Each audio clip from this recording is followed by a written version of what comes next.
Cumprimento os irmãos com a paz do Senhor Jesus. Lucas capítulo 8, verso de número 40 em diante. Enquanto você localiza o texto, quero exaltar a Deus com os meus agradecimentos. Agradecer. Ele é bom, porque Ele é maravilhoso, porque a sua misericórdia dura para sempre. É por causa da misericórdia do Senhor que nós estamos aqui. A misericórdia do Senhor é a causa de não sermos consumidos. Amém, queridos? Estou feliz de poder retornar aqui. E você que encontrar o texto, diga que eu amo a Bíblia. Oh, glória! Vida saudável é vida com Deus. Aleluia! Eu estava com saudade. Olha o que tem que acontecer para o pastor Alex me chamar. Você está vendo? Olha o que tem que acontecer. Eu te amo, meu amigo. Você sabe o quanto eu admiro o Senhor, sua casa. E espero eu que o Senhor ache graça em mim para ser um chefe de família tão abençoado para o lar como o Senhor é e para o ministério como o Senhor também é. O Senhor sabe que tenho uma admiração muito grande pela sua vida, e se eu não morasse tão longe, a irmã ainda mora aqui do lado, e eu que moro em Guaianazes, e ainda queria vir congregar aqui, né? Amém, queridos? Lucas 8:40, e eu vou pregar no tema, tá? Eu vou falar sobre duas pessoas que venceram a ansiedade. E aconteceu que, quando voltou Jesus, a multidão o recebeu, porque todos o estavam esperando, e eis que chegou um varão de nome Jairo, que era príncipe da sinagoga, e prostrando-se aos pés de Jesus, rogava-lhe que entrasse em sua casa, porque tinha uma filha única, quase de 12 anos, que estava à morte. E indo ele, apertava-o a multidão. É uma mulher que tinha um fluxo de sangue havia 12 anos e gastara com os médicos todos os seus haveres e por nenhum pudera ser curada. E chegando por detrás dele, tocou na orla da sua veste e logo estancou o fluxo do seu sangue. E disse Jesus: quem é que me tocou? E negando todos, disse Pedro e os que estavam com ele: mestre, a multidão te aperta e te oprime. E dizes: quem me tocou? E disse Jesus: alguém me tocou, porque bem conheci que de mim saiu virtude. Então, vendo a mulher que não podia ocultar-se, aproximou-se tremendo e prostrando-se ante ele, declarou-lhe diante de todo o povo a causa porque lhe havia tocado e como logo sarara. E ele lhe disse: tem bom ânimo, filha, a tua fé te salvou. Vai em paz. Em outras versões essa parte vai estar assim: ser curada deste teu mal. Estando ele ainda falando, chegou um da casa do príncipe da sinagoga, dizendo: a tua filha já está morta, não incomodes o mestre. Jesus, porém, ouvindo-o, respondeu-lhe dizendo: não temas, crê somente e serás salva. E entrando em casa, ninguém deixou entrar senão a Pedro, Tiago e João, e o pai e a mãe da menina. E todos choravam e pranteavam, e ele disse: não choreis, não está morta, mas dorme. E riam-se dele, sabendo que ela estava morta. Mas ele, pegando-lhe na mão, clamou, dizendo: levanta-te, menina. E o seu espírito voltou, e ela logo se levantou, e Jesus mandou que lhe dessem de comer. E seus pais ficaram maravilhados, e eles lhes mandou que a ninguém dissessem o que havia sucedido. Amém, queridos? Pode tomar seu assento. Aqui pode dar glória, né? Está liberado glória, né? Queridos, o texto que acabamos de fazer menção pode ser lido tanto pela ótica de Mateus, quanto pela ótica de Marcos, quanto pela ótica de Lucas. O evangelho não é de Mateus, não é de Marcos, não é de Lucas e não é de João. O evangelho é de Jesus Cristo, e a biografia registrada é por cada um dos evangelistas. Lemos por intermédio do pensamento de Lucas, mas quero aqui apresentar o pensamento dos outros três. O início do texto diz que, e chegando eles, que é o verso 40, quando eles voltaram, a multidão o estavam recebendo. Chegaram da onde? É a primeira pergunta que eu faço para o texto. Pois bem, certa feita Jesus estava pregando na Galileia, e coisa boa é ouvir a palavra. Neste dia, o pregador não era raso como esse, o pregador era profundo como esse. Esse pregador também era a palavra. É o único pregador que pode pregar testemunho, porque ele fala dele mesmo. E a multidão era igual a Igreja Vida com Deus. Me pergunta por quê? Porque gostava de ouvir a palavra. Então a multidão está ouvindo a palavra sendo verbalizada pela palavra, e estão chegando gente, e não para de chegar gente. Jesus vai precisar interromper o culto. Por quê? Porque Jesus, ele não é apegado à multidão. Jesus tem um problema para resolver numa cidade que fica bem na frente. Então o que ele vai fazer? Interromper o culto. Ele vai dizer: eu vou precisar ir na cidade de Gadara, porque na cidade de Gadara tem algo para que eu possa resolver. Interessante, porque quando o culto acaba, o natural de se acontecer é cumprir o que está escrito em João 7,53 ou Mateus 9,7, porque João 7,53 e cada um foi para sua casa. Mateus 9,7 é levantando-se foi para sua casa. É o natural acontecer quando um culto acaba, sim ou não? Ou fica alguém aqui quando o culto acaba? Então, o culto acabou, só que o povo não foi embora. O povo continuou lá, esperando Jesus voltar. Tem gente que ainda espera Jesus voltar, aleluia.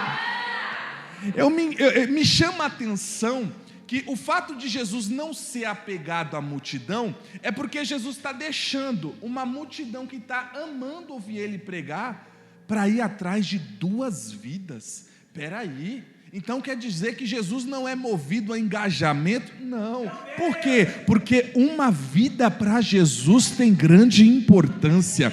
Então Jesus vai pegar o barco e vai dizer: passemos para o outro lado. Isso é mais do que suficiente. Por quê? Perceba, teve tempestade, não teve? A viagem foi turbulenta, não foi? Por que Jesus não avisou? É porque Jesus nunca nos avisa dos problemas que vamos enfrentar. Mas o que ele faz? Ele garante a chegada. Então, independente do que vai acontecer no meio do caminho, ele já está garantindo que vai chegar do outro lado junto com você.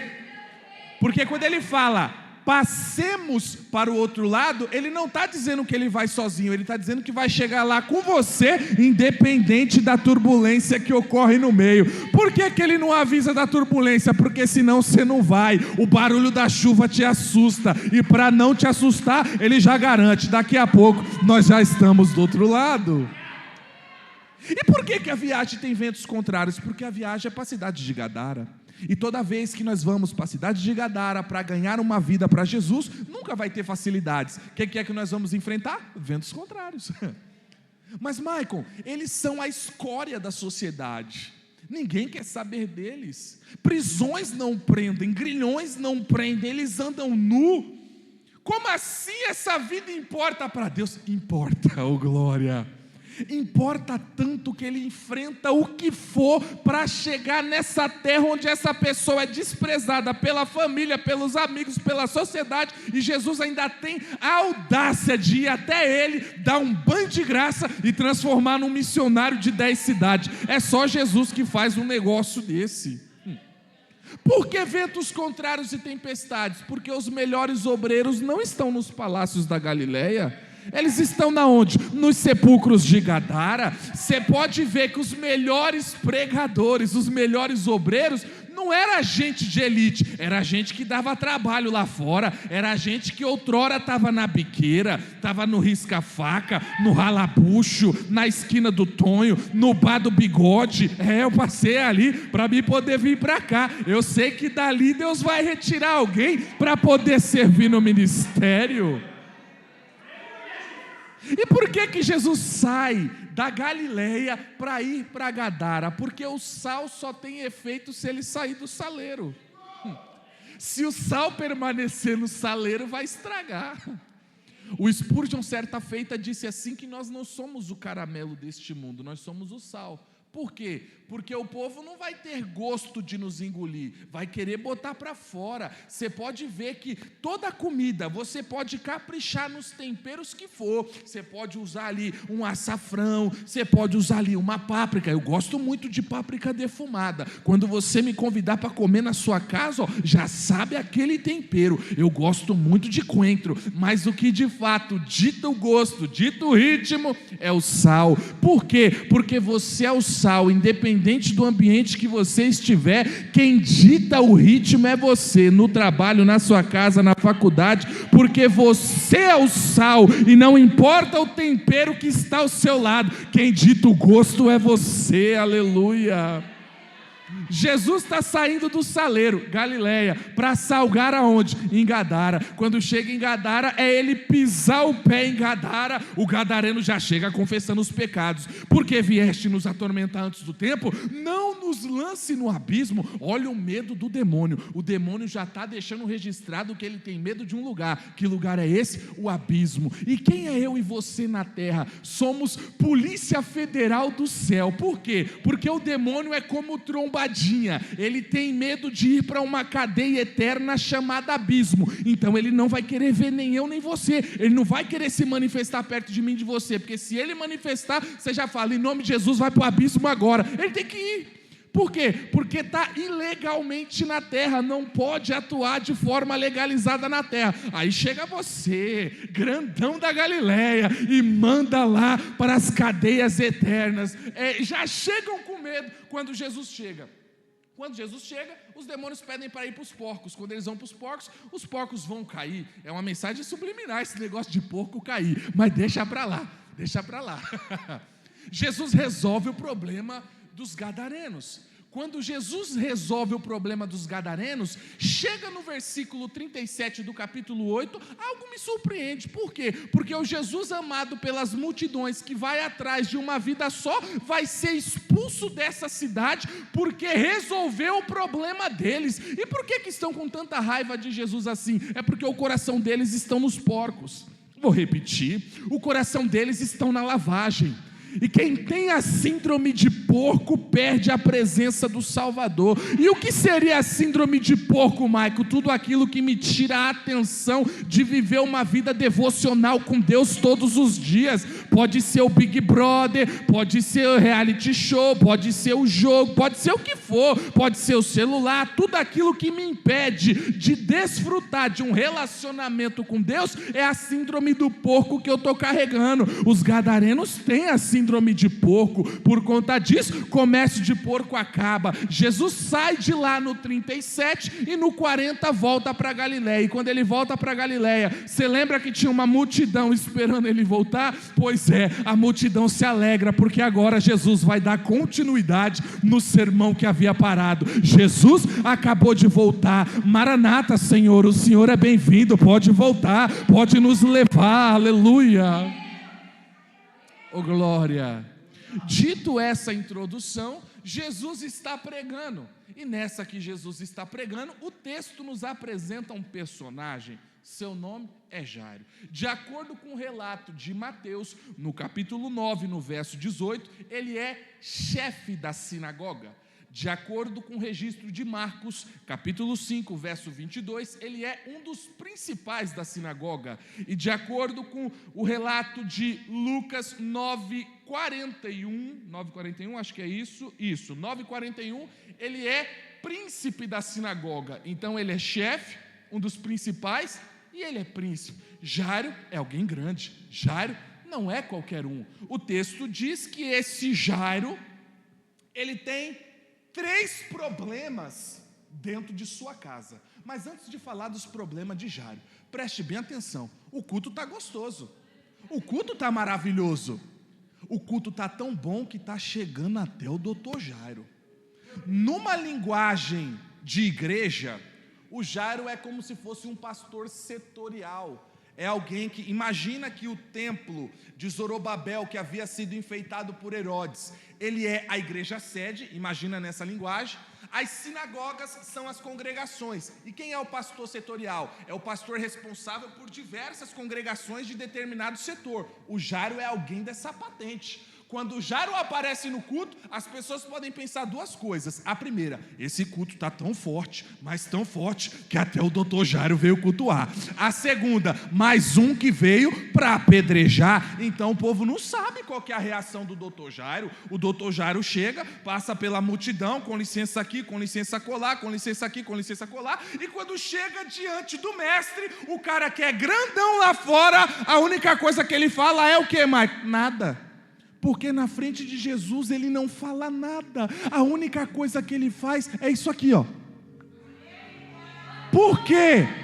Porque o Jairo entendeu que culto não se começa na mesa, culto se começa nos pés. Oh, glória a Deus, eu sinto a presença dele aqui. Oh, glória.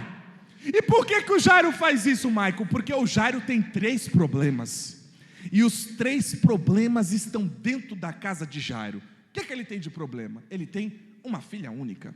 Para o judeu isso é um grande problema.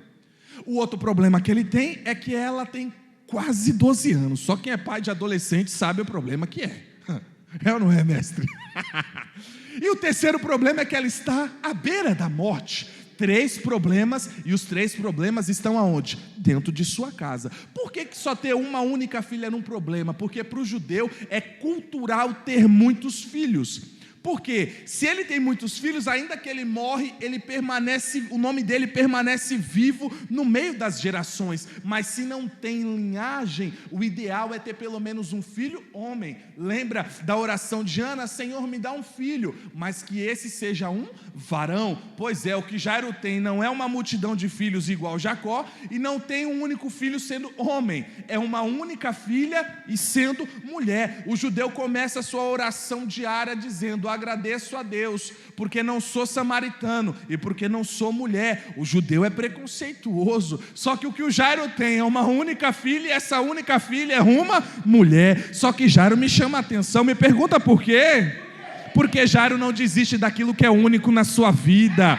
Exemplo, sua família é única na sua vida, não dá para desistir da sua família. A chamada ministerial que Deus colocou na sua vida é único na sua vida. O seu pastor é único na sua vida. Não dá para desistir daquilo que é único na nossa vida. Aleluia. Jairo tem 3 problemas. Os 3 problemas estão dentro de casa, mas Jairo é tão inteligente, mas tão inteligente, que quando ele vai até Jesus, ele não leva os problemas de casa para Jesus. O que ele faz? Ele leva Jesus para casa.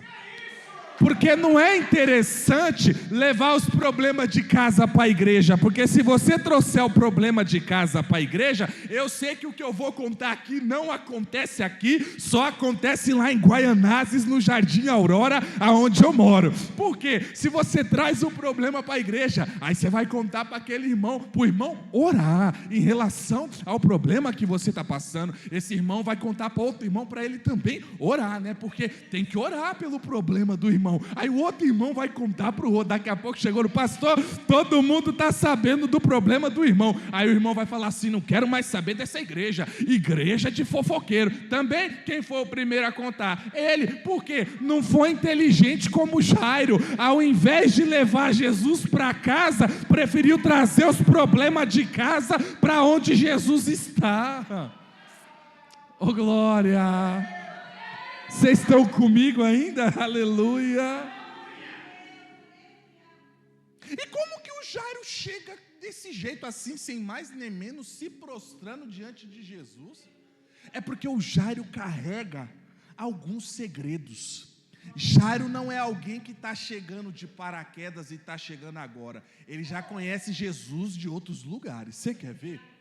Se nós observarmos Lucas 3, 21 e 22, Jesus vai ser batizado no Jordão por João Batista. E quando ele é batizado, o texto diz que quando ele sai, oh glória, ele vai orar. E quando ele ora, o céu se abre. Depois que o céu se abre, o Pai fala: esse é meu filho amado, em quem me compraze? O Espírito Santo desce em forma corpórea de pomba. Aí quando você olha um versículo depois, que é Lucas 4:1, está escrito assim: e Jesus cheio do Espírito Santo. Imagina o negócio. Então quer dizer, para pensar. Ele é batizado, ele ora. Quando ele ora, o céu se abre. Quando o céu se abre, o Pai fala. Quando o Pai fala, o Espírito desce. Depois que o Espírito desce, ele é cheio do Espírito Santo. Que é isso? É a senha que Jesus está me ensinando. Qual senha, Maico? Deus não está falando comigo. Quando foi a última vez que você orou? Por quê? Porque Jesus está me ensinando que quando eu oro, o céu se abre. O Pai fala. Por onde? Na palavra, oh glória. E o Espírito não vai descer. Por quê? Porque ele já desceu e mora dentro de você. E você vai ser cheio do Espírito Santo. Porque para ser cheio tem que orar. Não tem como ser cheio sem orar. Então, se orar, algumas coisas vão acontecer. Se orar no nível 1, no primeiro nível de oração, 3 coisas vão te acontecer. Porque o primeiro nível de oração é clamor. E quem clama vai receber 3 coisas. Primeiro, coisas grandes. Segundo, coisas firmes. Terceira, coisas que vocês não sabem. No segundo nível da oração, aí já é diferente. Porque no segundo nível de oração, você não ora por si mesmo igual no clamor. Segundo nível de oração é intercessão. Intercessão é sempre em prol do outro. Por que Deus vai querer que você eleve o nível da intercessão? Quando eu sei que Deus quer elevar o nível da minha intercessão, é quando Deus coloca alguém chato perto de mim, em qualquer ambiente. Não é porque essa pessoa está me enchendo a paciência, não é porque Deus está querendo me colocar uma cruz mais pesada do que eu quero carregar, não, é porque Deus está afinzão de te abençoar, e só está esperando você interceder por Ele, para o seu cativeiro ser mudado. Maico, me prova na Bíblia. Eu provo. Você lembra do Jó, quando o Jó está sofrendo, sendo caluniado pelos seus amigos? Você lembra disso? Deus vai falar assim para os amigos de Jó: vocês querem que eu te perdoe? Então peça para o meu servo Jó orar por você. Pare para refletir. Quem é que está mais precisando de oração? O Jó ou o amigo do Jó? Quem, gente? O Jó ou o amigo do Jó, gente? E quem é que tem que orar? Por quê? Porque o compromisso de Deus não é com os amigos. Eu vou repetir, só o pastor pegou isso aqui. O compromisso de Deus não é com a empresa lá fora, não é com os parceiros. O compromisso de Deus é com você. Aí o que vai acontecer? O Jó vai orar. Quando o Jó ora, o cativeiro de Jó é mudado. E o Jó vai ser abençoado com mais que o dobro daquilo que foi o melhor dia dele. Por quê? Porque foi para o nível 2 de oração. E qual foi o nível da oração e da adoração do Jairo? O Jairo veio no nível 1, no nível 2 e no nível 3.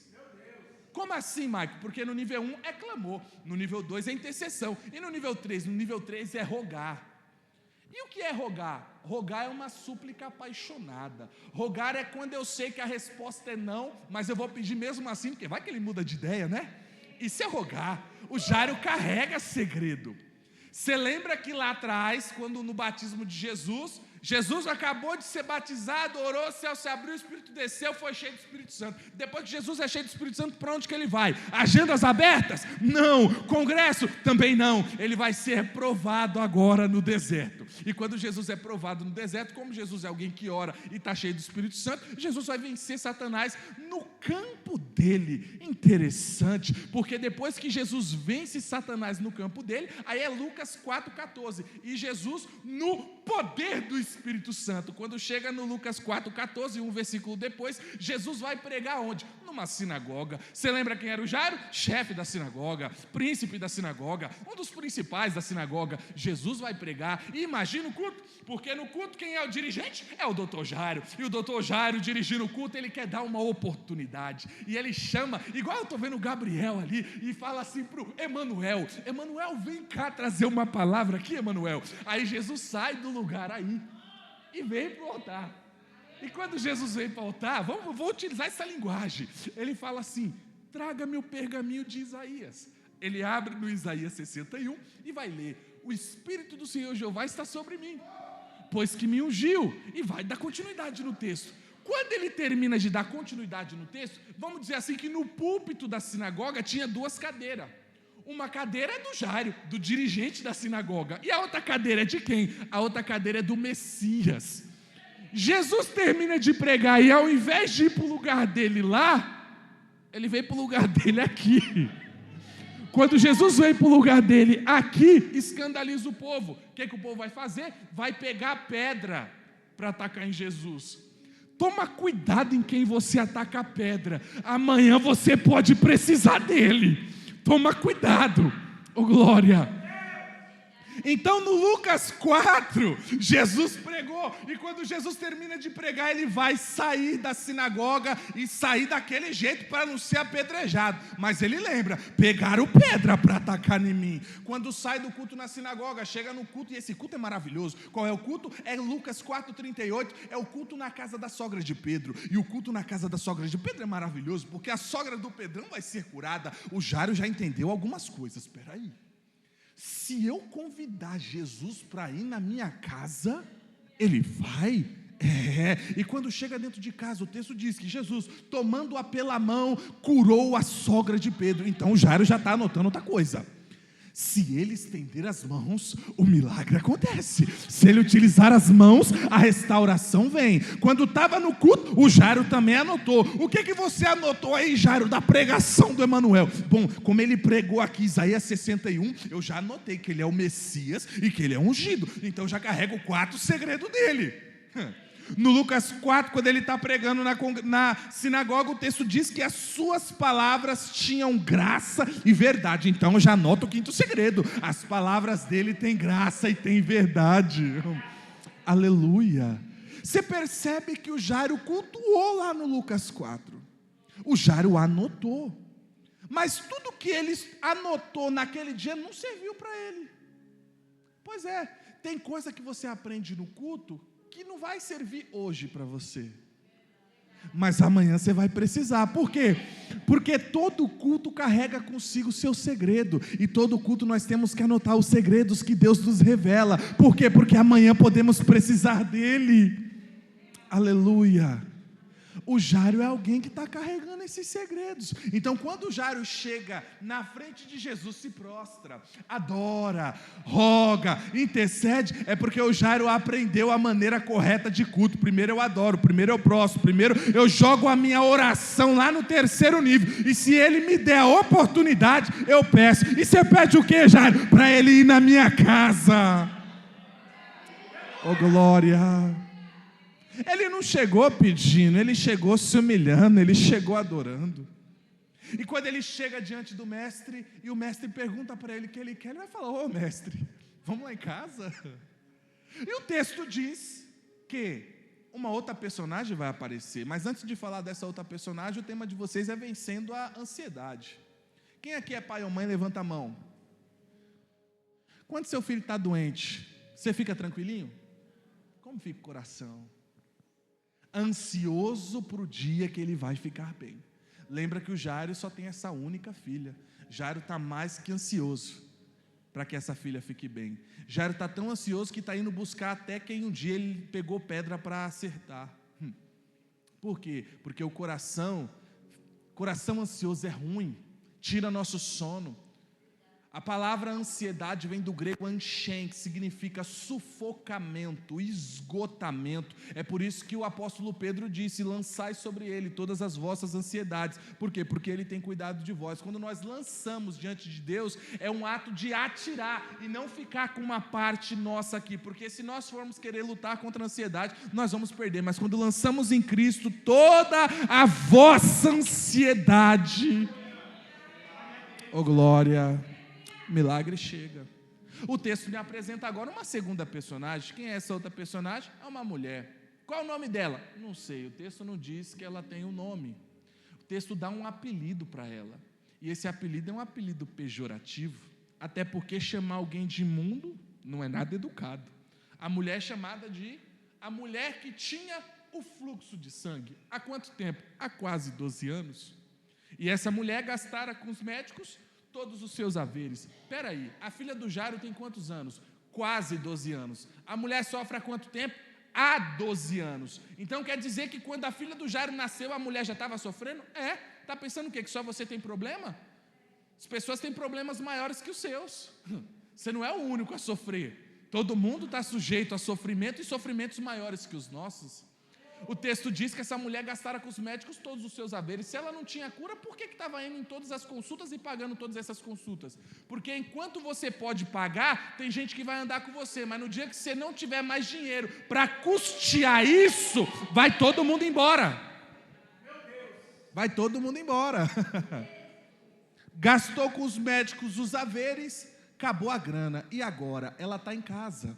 E nessa que ela está em casa sofrendo, vai passar um pregador ali pela rua. Eu admiro esse pregador. Sabe por que eu admiro esse pregador? O primeiro motivo é porque ele não tem nome. Um pregador que não tem nome. E o que ele tem? Mensagem. Porque o que vale mais, ter nome ou ter mensagem? É melhor ter mensagem, né? E qual é a mensagem dele? Jesus Cristo está passando por aí.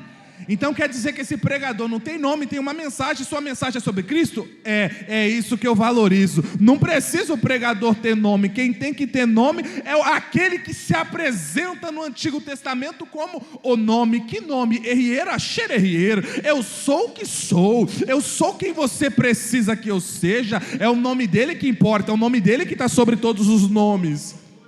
Que esqueçam o meu nome, mas que se lembrem da minha mensagem, que minha mensagem foi sobre Cristo. Até porque eu disse minha mensagem, mas deixa eu corrigir, nem a mensagem é minha, a mensagem é dele. Sou só o porta-voz que transmite a mensagem que é dele.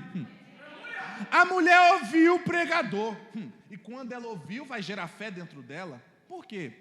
Porque a fé vem pelo, e o ouvir dá. O pregador pregou, a mulher ouviu. Nessa que a mulher ouviu, gerou fé dentro dela. Nessa que gerou fé, ela cria um conceito dentro dela. Qual o conceito?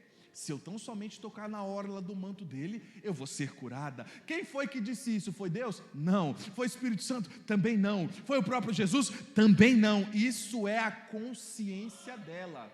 Pare para pensar, a mulher está ansiosa. A mulher está sofrendo há 12 anos. A mulher gastou tudo. Está quase entrando num estado de conformismo, até que ouviu a palavra. Quando ela escuta a palavra, ela vai criar no pensamento dela o pensamento do crente de campanha. E qual que é o pensamento do crente de campanha? Receber a bênção e ir para casa. Qual que é o pensamento dela? Não é se relacionar com Jesus. O pensamento dela é tocar em Jesus, ser curado e voltar para casa. Aí o texto diz que, presta atenção, o Jairo veio pela frente. Se prostrou, adorou, rogou e pediu para Jesus ir para casa. E a mulher vem por detrás e entre a multidão. Quando ela toca na orla de Jesus, diz o texto, Lucas 8,44, que logo estancou o fluxo do seu sangue. E aqui eu paro para perguntar, estancar e curar? Gostei dessa resposta, de fato. Estancar não é curar. Que isso, Maico? Heresia? Está querendo dizer que a mulher do fluxo não foi curada? Ela foi. Ela só não foi quando tocou. Ela foi em um outro momento. Por quê? Porque quando ela toca, a única coisa que ela recebe é estancamento. Por quê? Porque já existe a forma correta de culto. E qual é a forma correta de culto? Vir pela frente. Se prostrar, adorar, rogar. Só depois pedir. A mulher não vem se prostrando, não vem adorando, não vem rogando e já quer levar para casa o milagre? Calma que não é desse jeito. Quando eu quero fazer do meu jeito, eu não recebo cura e restauração. O que eu recebo? Estancamento. Para pensar aí, raciocina aí um pouquinho agora. A mulher acabou de receber estancamento. Quando ela recebe estancamento, Jesus fala, alguém me tocou. Por quê? Porque eu bem sei que de mim saiu virtude ou bondade, depende da versão que você está. Por que Jesus está falando isso se está todo mundo tocando nele? Parece até engraçado, né? Todo mundo tocando em Jesus. Ele fala, alguém me tocou? Aí nós podemos raciocinar, é porque o toque dela é diferente. Não, essa expressão no grego é diferente. Essa expressão no grego é mais ou menos assim: quem tomou da minha unção sem permissão, confessa. Aí diz o texto, que a mulher, temendo e tremendo, se prostrou. Opa, agora começa o culto dela. E contou-lhe tudo. Agora senta que lá vem a história, porque quando a mulher resolve contar tudo, meu Deus do céu, ainda bem que Jesus não é como eu e você. Jesus ouviu a história da mulher do início ao fim, sem interromper ela. E quando ela termina de falar, Jesus fala assim, vá mulher, ser curada desse teu mal. Por quê?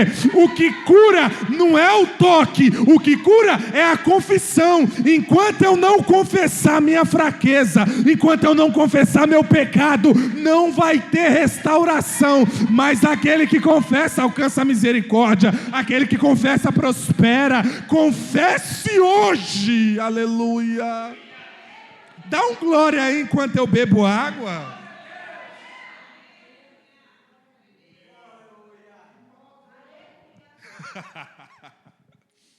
A mulher recebe o milagre. Que coisa! O Jairo fez certo, veio primeiro. A mulher fez errado e recebeu primeiro. Quem disse que milagre é por ordem de chegada? Quem disse que milagre é por ordem de cargo? Ninguém. Aleluia! Oh, glória! E outra coisa, como eu sei que a mulher só recebeu bondade? É porque, de acordo com Êxodo 33, 18 a 23, o Moisés disse assim: Senhor, mostra-me tua glória. Aí Deus fala assim para Moisés: Ô Moisés, homem nenhum verá a minha face. Contudo, vamos fazer assim, ó. A minha glória vai na frente, abrindo o caminho. A minha glória vai ferir a fenda da rocha. Quando a minha glória ferir a fenda da rocha, eu te coloco lá dentro. Vou passar, e quando eu passar, você me verá pelas costas. Porque nas costas tem bondade. Então quer dizer que na frente tem glória e atrás tem bondade? Na frente dele a glória foi abrindo o caminho, feriu a fenda da rocha, de fato. Quando fere a fenda da rocha, Deus coloca ele lá dentro. Por quê? Porque só dá para ver Deus, só dá para experimentar Deus quem está na rocha. O Paulo disse que essa rocha é Cristo. Se não tiver em Cristo, não tem como estar nele. Se vós estiverdes em mim e as minhas palavras estiverdes em vós, oh glória a Deus. Tem que estar nele. Então Moisés vê ele pelas costas, experimentou bondade. Agora está o Jairo, vendo pela frente. E a mulher, vindo por detrás. Deus tinha falado: homem nenhum verá a minha face. Isso na antiga aliança. E na nova? Aí é João 1,14. E o verbo se fez carne. E habitou entre nós. E vimos a sua glória. Está no texto, irmão. Não apareceu agora. Sempre esteve aí. E vimos a sua glória como a glória do unigênito do Pai. Esse termo habitar é o mesmo que tabernacular. Deus está querendo se relacionar conosco. Se na antiga aliança só o sumo sacerdote poderia fazer isso, no dia da expiação, no dia do Yom Kippur, agora é diferente. Se antes a arca com a presença de Deus ficava longe de todos, agora a arca é uma pessoa e se relaciona com todos os excluídos. É por isso que ela se relacionou comigo e com você nessa noite. Oh, glória a Deus. A mulher tem um problema resolvido. E o Jairo ficou com inveja? Não. Por quê? Porque Jairo está observando: se essa mulher está sofrendo há 12 anos e Jesus curou ela, isso é combustível para o meu milagre. Ele não inveja o milagre dos outros, ele enxerga como combustível para o dele. Aleluia. Como que você enxerga a vitória do seu irmão? Como você enxerga a bênção do seu irmão?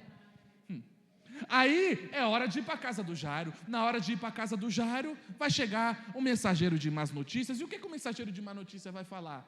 Ô Jairo, para de enfadar o mestre. Sua filha já morreu. Percebe que na caminhada com Cristo sempre tem percas? Quem disse que andar com Jesus é só vitória, é só bênção, só prosperidade? Nada.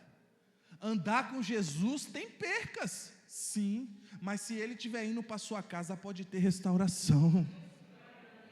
O mensageiro de má notícia veio para desanimar o Jairo. Você percebe que na ida até Jesus, a menina estava doente, mas na volta a menina morreu? Tudo isso é para testar nossa fé. Aí Jesus falou: Jairo, fica tranquilão.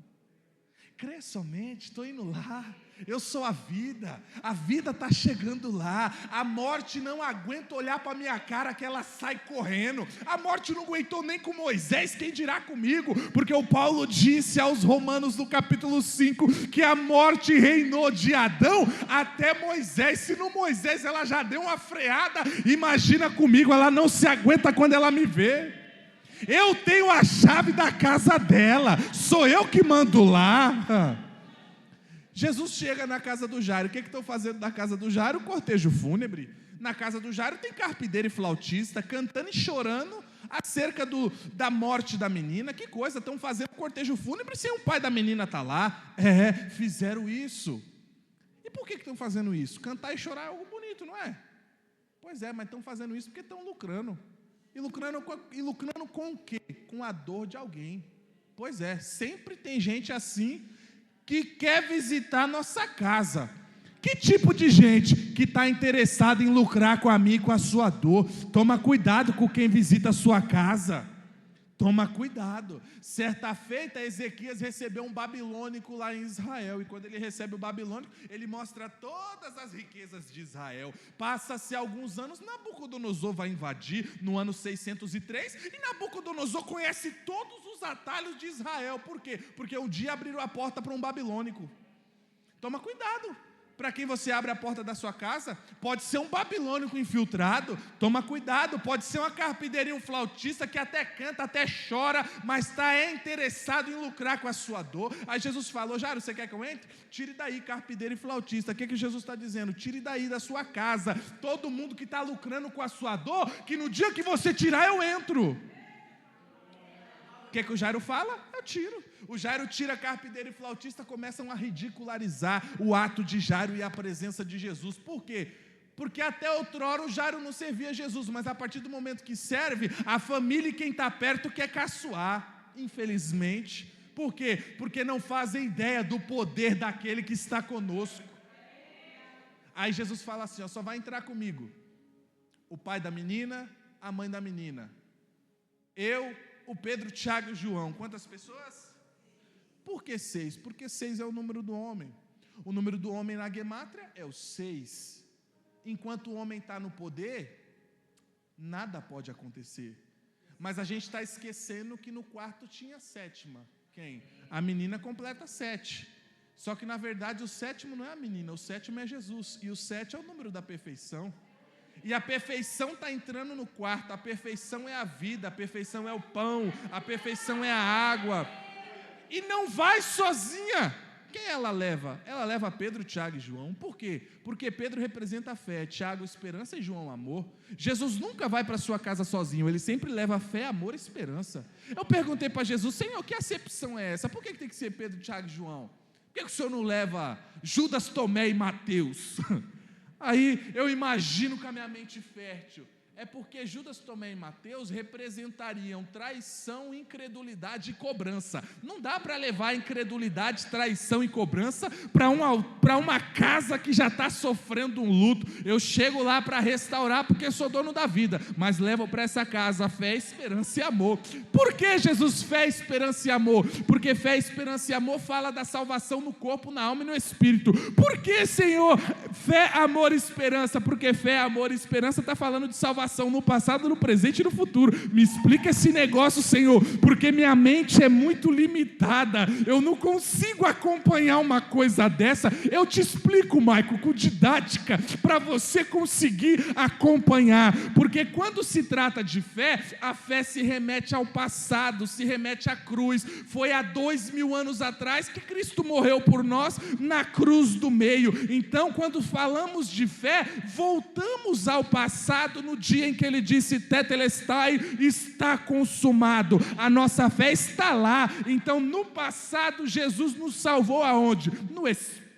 Só que o amor de Deus é no presente. O amor de Deus fala da salvação na alma. Todos os dias estamos sendo salvos na alma. E o futuro, Maico? E a esperança? O que é a esperança? A esperança, se um é salvação no espírito, o outro é salvação na alma. O Paulo chegou a dizer acerca dessa esperança na carta aos Tessalonicenses, no capítulo 4, ou é o 5, versículo 16 e 17, está escrito bem assim, que dada a palavra de ordem, o mesmo Senhor descerá do céu com alarido, com voz de arcanjo, com trombeta de Deus. Os que morreram em Cristo ressuscitarão primeiro, depois nós, os que ficarmos vivos, seremos transformados e arrebatados seremos e estaremos para sempre com o Senhor nos ares. E se nessa noite somente 2 crentes tivessem o corpo transformado, eu seria o primeiro. Quem é que seria o segundo a encontrar ele nas nuvens? Então Jesus está entrando na casa do luto, levando vida, levando restauração, levando ressurreição, levando amor, levando fé, levando esperança. Aí ele chega, pega na mão da menina e fala: menina, te digo, levanta-te. Eu fico imaginando o Jairo, lembrando do culto na casa da sogra de Pedro, quando pegou a sogra pela mão. Eu imagino o Jairo pensando: é agora, ele vai pegar ela pela mão. Eu lembro disso, eu carrego esse segredo com ele. Por quê? Porque eu não faltei no culto, mas Maico, eu vou chegar na hora da bênção apostólica. Vai assim mesmo, porque na hora da bênção apostólica tem pelo menos 3 bênçãos para você. Que bênção, Maico? O amor de Deus, a graça de nosso Senhor e Salvador Jesus Cristo, a doce comunhão do Espírito Santo. Não falte no culto, porque o culto traz segredos para você. Então quer dizer que quanto mais eu me envolvo com Jesus, quanto mais eu estou perto dele, mais a minha ansiedade é controlada? Porque enquanto a mulher estava gastando com os médicos todos os seus haveres, continua ansiosa, continuou com o problema. Enquanto Jairo manteve a postura religiosa, continuou com o problema. Mas no dia que se envolveu com Jesus, o milagre começou a acontecer e a ansiedade começou a baixar. Arabaiocéria. Última aplicação para me entregar esse microfone. O horário, varão. O horário. Por que o Jairo está levando Jesus para casa? É porque o Jairo adorou na rua. E todo aquele que adora na rua tem o direito de levar Jesus para casa. Leva Jesus para casa hoje. Posso profetizar algo na sua vida antes de ir? Posso profetizar? Se quer receber, levanta uma mão. Mas se você tem urgência, levanta as 2. Tem milagre te esperando dentro da sua casa. Tem milagre te esperando dentro da sua casa. Hoje, quando você chegar, não vai chegar sozinho, vai chegar com o dono da vida, e ele vai estar levando para sua casa fé, esperança e amor. Para quê? Porque tem milagre te esperando dentro da sua casa. Suas melhores palmas, exalta o nome do Senhor. Obrigado, gente. Pregar para vocês é sempre uma honra. Obrigado, meu amigo.